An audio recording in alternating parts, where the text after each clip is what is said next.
Pravid Moy Druzy. Hello, my friends. Today, what I'm going to talk about will be short, but it'll be kind of like putting the icing on the cake of everything else I talked about over the course of the week. This week I talked about things like Russism and facts versus narrative and identifying sources of information. And when I talked about the Scott Ritter or Maria Zakharova, and if you haven't seen these, please go back and understand what I'm talking about here. Specifically with Scott Ritter, people would say, well, you're just trying to replace your narrative with our narrative with your narrative. No, that's not what I'm doing. I'm seeking truth. Or they would say something like, how can we rely on your mainstream media sources? And I'm thinking, okay, well, what are your alternatives? Your alternative is some guy who's not really grounded in the facts, maybe, or maybe RT. Now, I read this yesterday, or parts of this yesterday, but it's worth doing again. Kremlin explains why it no longer speaks to Western media. So this is Dmitry Peskov. He stopped giving interviews to Western outlets a year ago. Why? He explained that he cut them off because they would not tell the truth. This is Dmitry Peskov talking about how the Western media won't tell the truth. He regularly lies. I think he gets a bonus for lying. We gave several interviews, but they distorted everything, changed the meaning of things, the presidential spokesperson explained. Perhaps some journalists want to tell the truth, but their editors will not allow it, so the Kremlin agreed that further contacts with the Western media were pointless. I made a decision, until I see Western media showing at least some interest in the truth, we will not communicate with them, Peskov told ATV. As for my photo, one is enough. Why would they need more? The collective West enjoyed a media monopoly, Peskov told ATV. To suddenly break that monopoly is impossible, he explained, but when we tried to compete with them a little, they immediately began hysterical. Okay, because you're competing with lies. There's a difference there. When you're lying, that's not the same as competing with truth or with facts. They tore off their masks right away and showed that there is no freedom in the press over there. The moment any outlets become uncomfortable to them, the moment they started presenting viewpoints different from their mainstream, they were banned. Okay, I'm not sure what he's talking about, but that did happen in Russia. They sanction journalists. That happens in Russia. This seemed unthinkable 10 years ago. There is no freedom of speech there. If you don't like them, you get sanctioned. Wow. But that's what's going on in Russia.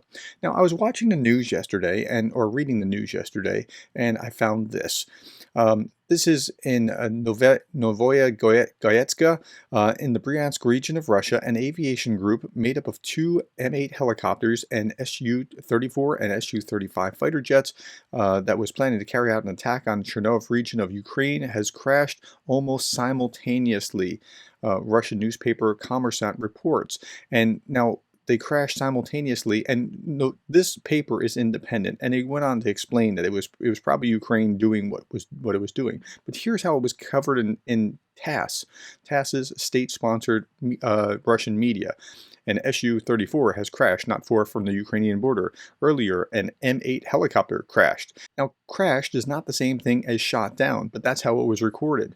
Here's the mayor or governor of the area talking. Today in Kalinsky, there was a helicopter crash. As a result of the incident, there was one victim among the civilians, a woman. Currently, she has been taken to the regional hospital. She's receiving all the necessary medical assistance. 5 households were damaged. So it sounds like it was an accident, but it wasn't an accident. So RT showed helicopter crashes in Russia's Bryansk region, but they didn't say anything about an aircraft being shot down, or that there were 4 of them shot down almost simultaneously. That paints a very, very different picture. So it's important to understand what's going on. Here's the actual events, what actually happened. 4 Russian aircraft shot down simultaneously near the Ukrainian border. Now this changes the narrative, so it's important to understand what the true facts are so that, again, there's facts and there's narrative. I talk about this at some great detail in here, identifying legitimate sources of information, and in facts versus narrative. In both of these, I talk about what the difference is. Okay, back to the article itself. According to the preliminary data, the fighters were supposed to deliver a missile and bomb attacks on targets in the Chernov region, and the helicopters were there to back them up. And then they show, like, this wasn't a crash, this was being shot down. Okay, now why is that important? It's important because it changes the way that you view what's going on. And so that inspired me to ask this question, and I posted it on YouTube. Let's play the Russian excuse generator game. Something has gone wrong for Russia. What do you say if you're writing their propaganda? For example, a careless cigarette?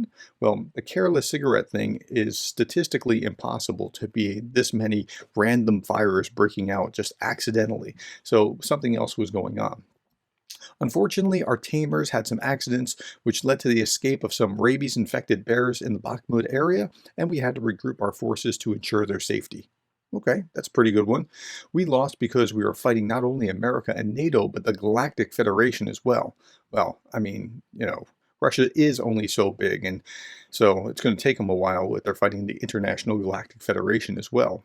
We never planned on keeping the territory anyway. This is nothing. Russia hasn't even started fighting yet. And that's the kind of thing that you hear in RT. The enemy soldiers unleashed a secret weapon that we had never seen before. It was a silent sound machine. When they switched it on, our troops became paralyzed and couldn't operate their weapons. We had to stage a tactical successful counteroffensive by withdrawing to the lower underground bunkers several kilometers away from the front lines. We achieved this success with a full 20% of our troops surviving, a glorious result, so we are able to reform a new battle lines and go forward again tomorrow if we can find those 20% of survivors. After such a successful taking of Bakhmut, where we had a 7-to-1 kill ratio, we decided to reset the bear trap to do it all over again so that we can keep killing these Nazis. This didn't happen. It's Ukrainian propaganda, which is a pretty common trope in RT. Goodwill gesture. Remember that with Snake Island? We are making a glorious high-speed advance to the rear. All praise to our esteemed leader and master strategist, Vladimir Putin. Someone left a stove on. Some faulty Western electronic device caused the fire. Bakhmut was never of any strategic importance anyway. Ukrainians destroyed the city, so we don't want it now. In the long run, it doesn't matter because Russia is righteous. Russia will be successfully victorious eventually. We advance back tactically and successfully. We're not losing. We are not losing. We are strategically regrouping our forces to continue the fight against the Nazi aggressors. And we're doing a tactical retreat to save civilian lives. Okay, so you get the idea. And it goes on and on and on.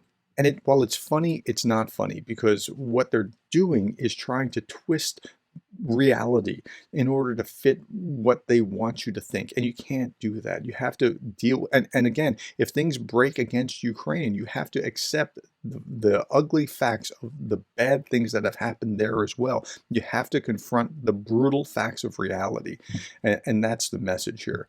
Okay, so I hope that helps you understand how to think. I'm not trying to play a postmodern my narrative beats your narrative, therefore it's true game. I'm saying what is true, how do we ascertain what is true, and then we work from there. Okay, I hope that helps you, gives you a window of insight into how Russian media works in order to grapple with who you should believe as you are trying to understand what's going on. Thank you for your time, and thank you for being the kind of person that cares about Ukraine.